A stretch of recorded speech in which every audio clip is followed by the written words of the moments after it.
پچھلی دہائی کے دوران کینسر کے علاج کے طریقوں میں تیزی سے تبدیلی آئی ہے۔ اسٹیفن فرینڈ یہاں جلد کے کینسر کے امیونو تھراپی علاج کے لیے آئے ہیں۔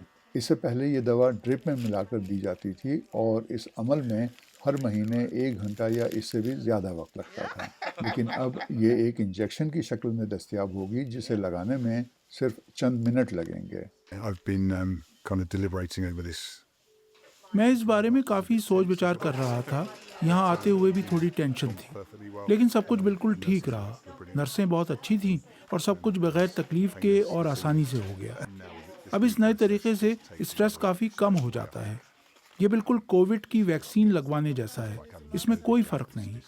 اسٹیفن کو جو دوا دی جا رہی ہے اس کا نام کیٹروڈا ہے۔ یہ دوا مریض کے اپنے مدافعتی نظام کی مدد کرتی ہے۔ یہ اپنی نوعیت کا تیسرا علاج ہے جو اب سرکاری ہسپتالوں میں ایک سادہ ٹیکے کے طور پر دستیاب ہوگا۔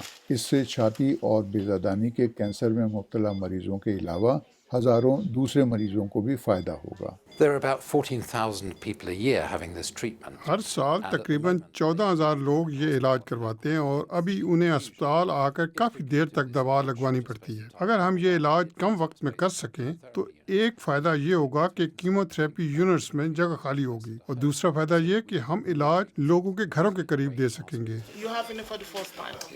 اس دوا کا نیا ٹیکہ برطانیہ بھر میں دستیاب ہوگا۔